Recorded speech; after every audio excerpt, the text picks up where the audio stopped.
Hello, everyone, and welcome to another informative episode of the Florida Business Forum podcast. Let's open the Florida Business Forum floodgates and let the information begin to flow. Here's your Florida Business Forum information guru and anchorman, Sam Yates. Hello, everyone. The information floodgates are indeed open, and the information is flowing right here on another episode of the Florida Business Forum. You know, one of the great things that I enjoy about being in the media business, whether it's streaming worldwide as we do, or perhaps it's the conventional television that I used to do, or even that old-time thing called radio, is that you get to meet some very, very interesting people. And sometimes those people are right in your own backyard, and you have to see something from outside to go, oh, wait a minute. I remember, I know this person. And you say to yourself, wake up. This is an interesting story. And that is exactly what has happened with this particular episode with someone that I've known for a long time and was just browsing through some information. And there you were receiving an award. And it was sort of like a wake-up call. It said, hey, you haven't talked to Geoffrey Smith in a while. Get on the phone, get in touch with him. And I am so happy to welcome on our program today, Geoffrey Smith. And he is an internationally acclaimed artist, sculptor, photographer. And, you know, he is one of those people that you're always going, what is the next talent that he's going to reveal that you don't know? And actually, for those who cannot see but are watching or listening to the audio portion of this, the latest talent that he has is sculpting his mustache. So, Geoffrey, welcome to the program. Thank you, Sam. That's quite an introduction.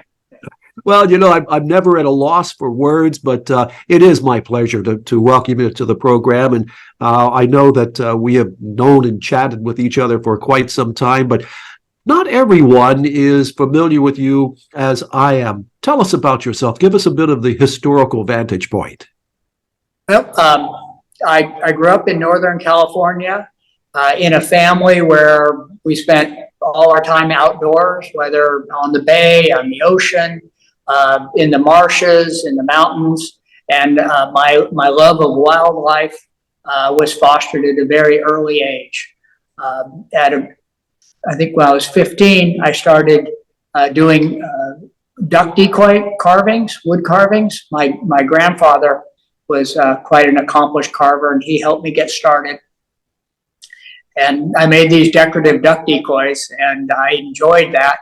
And that was kind of my job through high school and college, creating these duck decoys, and I would sell them and just keep going. When I was 18, we moved from Northern California to Montana, where I went to Montana State University in Bozeman. And shortly after getting out of college, I learned about the lost wax casting techniques and making the bronze sculptures. And I was so enamored with this, you know, shifting from the wood to the clay and the casting. And I never thought I could make a living doing wood carvings, but I thought I could with the sculptures. And so I kind of prematurely went headfirst into it. And, you know, we're 40 something years later, and, you know, I'm still at it. So I love it. It's been my life. My subject matter has always been nature, you know, the wild animals, and you know, that's what I love. You know, the award that you were recently given, and I want to come back to that in a moment, but it's interesting you mentioned nature. I think the title that was used in that media release of the award was Nature's Artist, and that segues right into something that's sitting over your right shoulder for those who are not watching on YouTube, but are listening to the audio portion of this, and that is something related to the city of Stuart. Stuart is known as the sailfish capital of the world, and if you've ever visited Stuart, you'll come into contact with this behemoth. 18 to 19 foot tall, depending, I think, on how you measure it. It is a ginormous sailfish in a fountain. And it is more or less, I think, in many ways, symbolic of the city of Stuart. Tell us, how did that bronze sailfish come to be? Well, I think it was in 2001. My studio was over on Canner Highway on Lanita Street. I had a beautiful old building there. And the Downtown Business Association group, they came to my studio and they have, Geoffrey, we've got great news. We want you to do this big statue. And, it'll be this a roundabout going in, Joan Jefferson Way, this new roundabout, big fountain. It's going to be fabulous. And everybody was excited, and they thought they could sell T-shirts, raise the money, and we'll have this statue. I explained to them that these things are very expensive and a lot of work, and there's no way we could sell enough T-shirts. It would take 10, 20 years to raise the money. So I was excited. This was a wonderful opportunity, and I went to everyone I knew and told them about what these people wanted to do, and they wanted me to create this sculpture. And within a very short period of time, there was a Stuart light tackle sailfish tournament going on, and I've been involved with them since I moved down here. And they, at that party, Ed Sellian, one of the great philanthropic leader in our community and big sailfish fisherman, and I mentioned it to him along with other people, and I was asking anybody, I was not accustomed to begging for money, but that's what I was doing, and that was one day of the tournament. The next night of the tournament, and I had my sculptures there. I was selling my sculptures, and he came over to me. He goes, "I'll do it." And I'm like, "You'll give us $10,000? He goes, "No." He goes, "I'll pay for the whole thing." So that ended my fundraising career.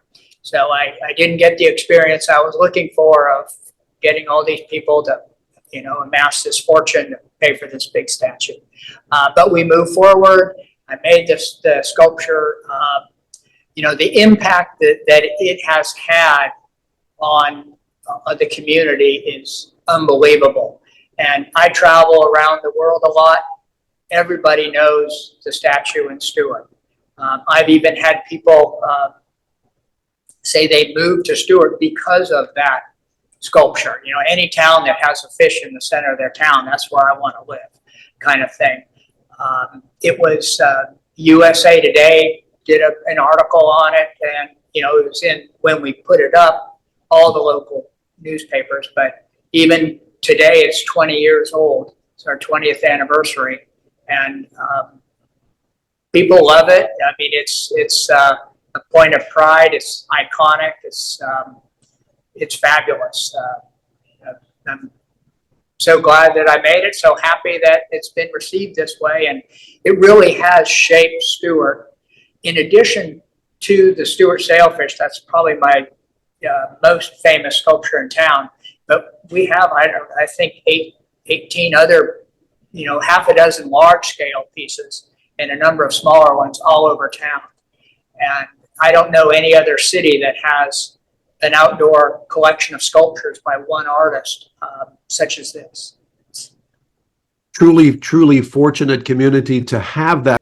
I've had many times people will be taking pictures of it, and I'll like, "Hey, let me take a picture for you," and, "Oh, thank you," and I tell them I made it, and they're like, "No, get out of here! You didn't make this," So it is interesting, and it is a beautiful sculpture, and like any piece of art, they grow on you over time, and that it is as powerful today, or more powerful today, than it was when we installed it 20 years ago.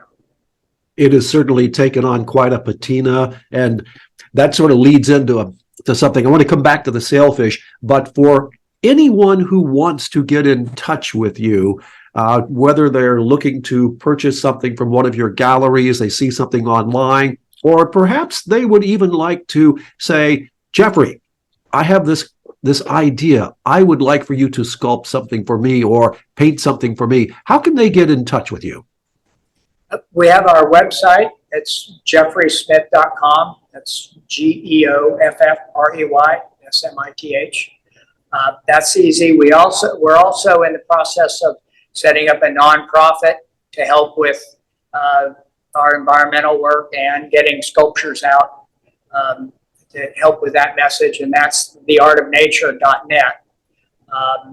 But we have the gallery in downtown Stuart, but our flagship is the studio in Port Salerno. We're right on Dixie Highway. It's over 7,000 square feet. It's a beautiful, beautiful studio. It's impressive. I've been there, and folks, if you really want to see what the inner workings are all about, I invite you to stop by and say hello. Let's move back to the sailfish.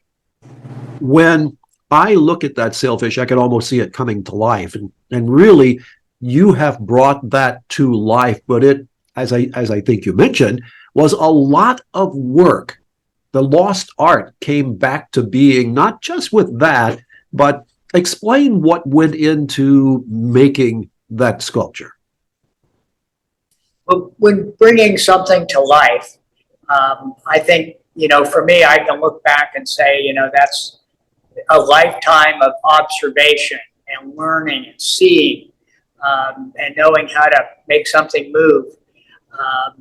And then having the skill to execute it. Now, in the case of any of my sculptures, I start with observation.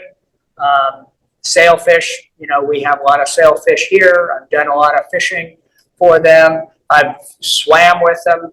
I've photographed them underwater. Down in Costa Rica, where the water's a little flatter and warmer, but and the fish are more plentiful, but just the same.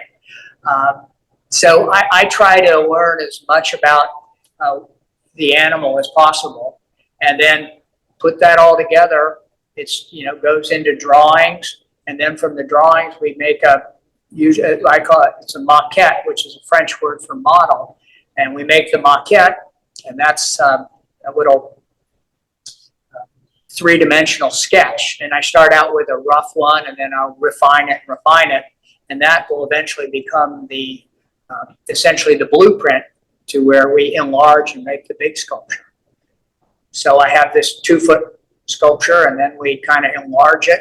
We use styrofoam and various techniques to, now we have some computer technology that helps with that. But when that was done, it was all done by hand and raised up. And so we cut it all out of styrofoam, and then there's like an inch of clay over the top of it. And then it's we talk about the lost wax casting, the lost art. So investment casting, or cire perdue, is the French term for lost wax. From the original sculpture, and it's a complicated process. We have videos online and here in the studio, because most people don't. I've even had people in big museums that thought they knew everything about bronze sculptures, and when they saw our video, they're like, we had no idea what goes into it. From the original clay sculpture, a rubber mold is made, and the sculpture gets beat up, oftentimes cut into pieces, but it gets tore up pretty good when the rubber mold is made. And then we use that rubber mold, and then we pour a wax in that mold, and then we recreate the original in a hollow wax. And I'm simplifying this, but and then that hollow wax is dipped into a silica slurry, and it's called investment. It's invested, and we create a ceramic shell around the wax, and then that shell is heated up. The wax melts out, and that's where the term lost wax comes from. The wax melts out, the wax is lost. Then the bronze is poured into that shell at 2,200 degrees. It pours like water. It's glowing hot. Bronze is essentially copper with a little bit of tin, Sometimes silica or zinc is added, different trace metals, but it's predominantly copper and tin. Then when that cools, they beat that shell with a hammer or whatever, and break it all apart, sandblast it, and pull the raw metal out of there. Then the metal's cleaned up, the sprues, the gates where the bronze was flowing, that's all cut off.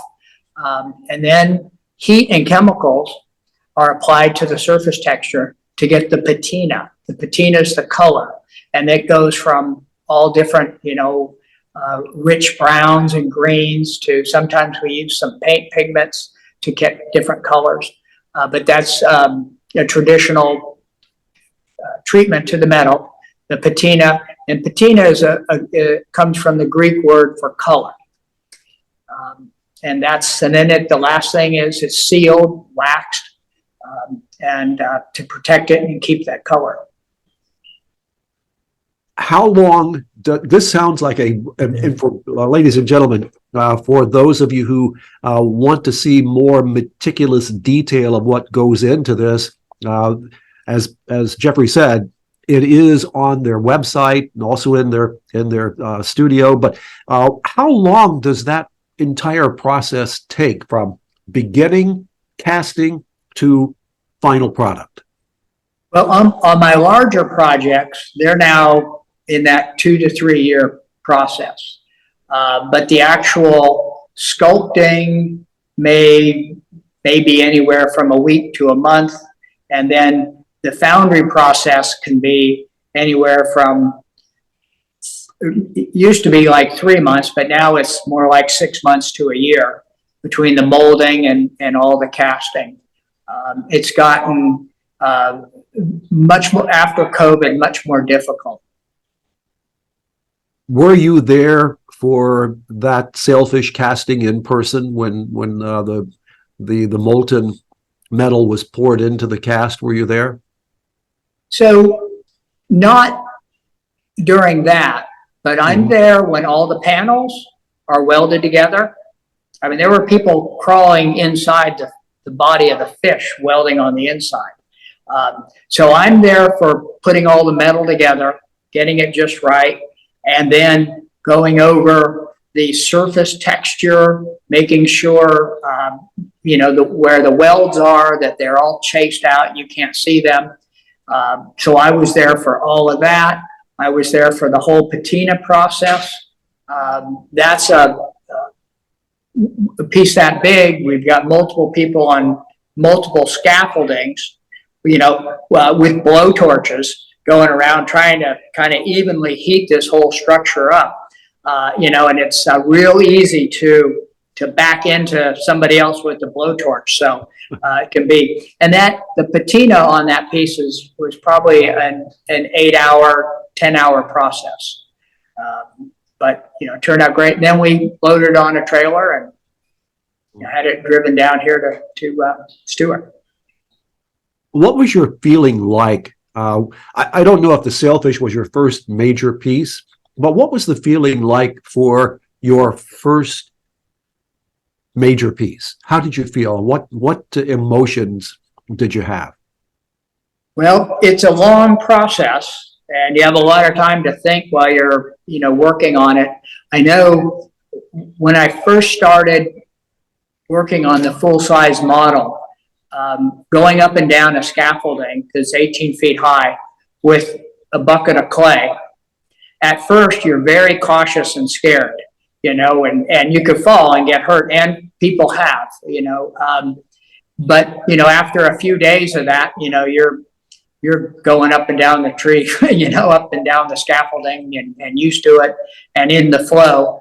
And then, when it's all done, it's so much work, you're just worn out. And even at the foundry, when that piece is finished with the patina, you're wiped out. And then it takes a few days to, you recover and still look back and say, wow, I did that. That's cool. And then a few weeks pass, and now we're at Joan Jefferson Way. There's a crane lifting that piece off the the trailer, and it's up in the air, and their TV stations are there, and there's hundreds of people watching it. It's wonderful. It's beautiful. I'm proud that I did it. I'm happy. That was a true milestone in my career, and that was my first big piece. Our special thanks to Geoffrey Smith, artist, sculptor, and photographer, nature's artist, for being here on the Florida Business Forum podcast. We do have yet another episode with Geoffrey, so I invite you to stay tuned for more news. The Florida Business Forum is dedicated to showcasing Florida businesses and CEOs of all sorts to promote their business or not-for-profit in the only business forum of its type in Florida. Thanks for tuning in, and remember, the Florida Business Forum is now accepting guest applications. Have a great day, everyone, and stay tuned for more business.